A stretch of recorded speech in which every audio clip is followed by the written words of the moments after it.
One of the most important things for us teenagers is to have a nice body shape and look attractive. That's how we get the attraction from the girls and get some amount of respect from the guys.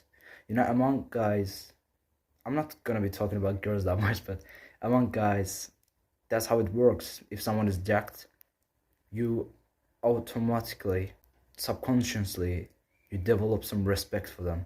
You treat them different than anybody else, although you've not talked to that person. You don't know what kind of character does that person possess. You just respect that person. That's one of the most important things for us to have. When I decided that I wanted to get a nice body shape, the problem with me was that I didn't have enough money to go to any gym. Like, I'm not even lying, like this was my case. My family couldn't afford me to go any gym.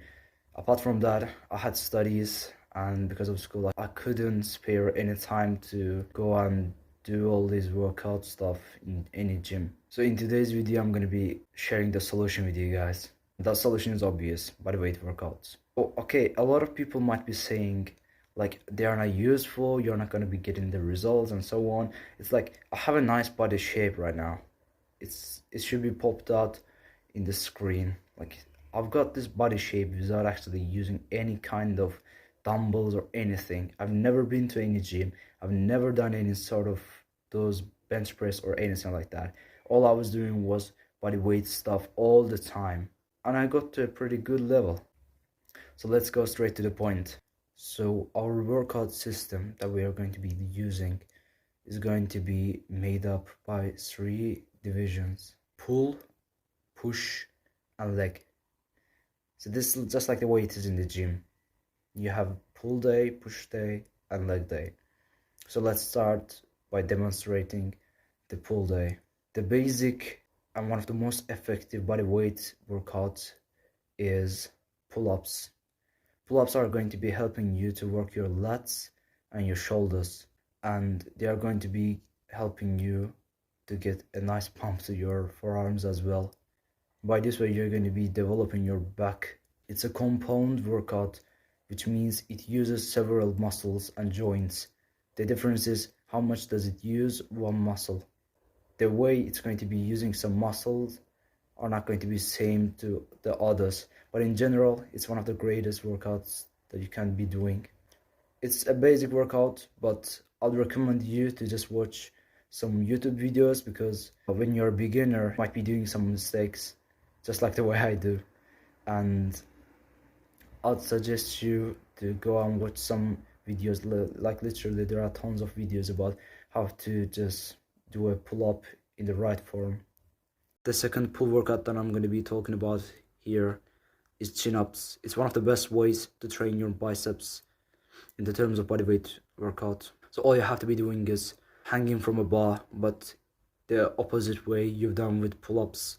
What you have to be doing is holding it in a way so that your inner side of your forearms face your face and your body, and then all you have to be doing is using your biceps to just pull yourself up. So it's going to be working your abs in some way and your biceps. It's one of the greatest bicep workouts among bodyweight workouts. Make sure that you're not using momentum. All you have to be using is your muscle strength. Otherwise it's not going to be beneficial. You're not going to be getting the full results. Remember, quality always over quantity. These were the workouts that you have to be doing in pull days. And for push day, what we are going to be doing is first push-ups, then dips. So let me just demonstrate them. Push-ups are one of the best bodyweight workouts. What you have to be doing is laying on the ground and using your arms to lift your body from the ground. So that's it. That's the way you do a push-ups.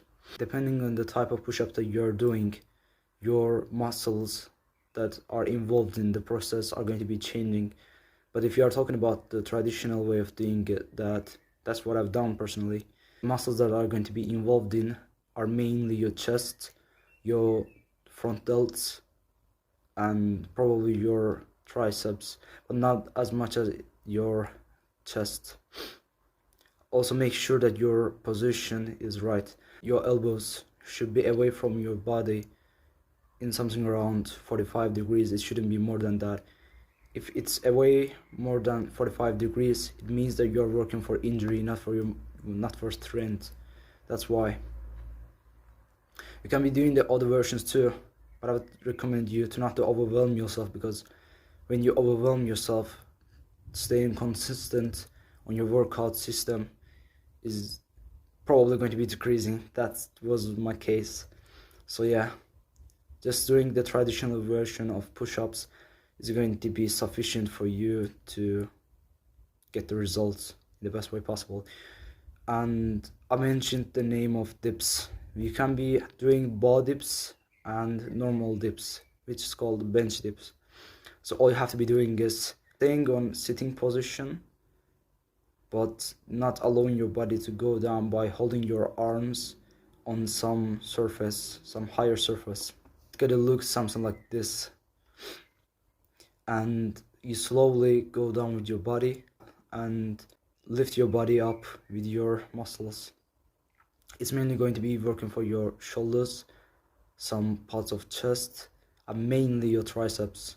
I'm not going to be distincting the bar dips from dips. Both are very good exercises, and depending on your way of doing that, the muscles that are involved in are going to be changing. But in general, if we are doing that old traditional version, chances are it's going to be using the muscles that I mentioned. So for the leg day, what we are going to be doing is squat. Squat is one of the best bodyweight workouts to train your lower body. It almost trains all parts of your legs, mainly focusing on your front side and your glutes. So make sure that you're not rushing, do it slowly and do it with the right form, and make sure that your heels are not elevated from the ground. That changes the muscle that it works for. When your heels are elevated, it works for some parts of your knees, and although it's also beneficial, I don't really think it's as beneficial as squats, considering the fact that we want some workouts which will be working for our whole body instead of just some specific parts of our body. For calves, what we are going to be doing is calf raise. All we have to be doing is literally staying straight and elevating your heels from the ground and getting on your feet balls, let's say. Yeah, repeating this is going to be giving you some sort of pressure in your calves, and if you have not trained them in a long time, you're definitely going to be feeling sore, so make sure that you stretch afterwards. So yeah, these were the body weight stuff that I was doing all the time. When it comes to the abs, I don't necessarily think abs are as important as the other ones, because it's literally hide it all the time. I don't think anybody walk around with no shirt on. I would say it's important, but not as important as these ones. But if you want to be training them, you can be doing other workouts such as V-sit, I don't know, crunches and so on. Like literally the variety is more than the hair that I have on my head. And yeah, so I'm not going to be talking about it. But if you guys want, I can be making a separated video about how to train your abs. But personally, what I can suggest you to do is, if you want to get visible abs, I would recommend you to go for runs. Literally, cardio is going to be burning good amount of fat, and it's going to be revealing abs are inside of your body. Literally, this muscle is not some sort of muscle which should be worked on to be visible. It's all about the amount of fat that's on your belly. Some extra tips for you, my brother. Make sure you sleep enough amount of time. Do not listen to that bullshit which everybody says, like you have to be sleeping at least something around 8 hours. No, I'm making content for teenagers, and what I suggest them to do is at least sleep for 10 hours a day. I know with school that's a problem, but in summer you don't have to be staying awake until, I don't know, 1 p.m. or 2 p.m. You have to be sleeping early. That's why. Sleeping is going to be allowing your body to recover, and with the recovery, what's going to be happening is that your effectiveness of your workout is going to be increasing, because your body is going to be ready to the next workout that you're going to be having. Otherwise, you're going to be feeling sore, which is definitely not what we want. Of course, if you're not a David Goggins fan. And another thing is, try to eat clean and try to eat 2 hours before your workout. Not 1 hour, not half an hour, like literally. Last time before going to my boxing workout, I ate something around 10 eggs, and it was something like half of an hour before the training, and I definitely felt horrible, and my effectiveness of my workout was so down. So I definitely recommend you to basically eat 2 hours before your training. So yeah, this was it. I hope it's going to be useful for you.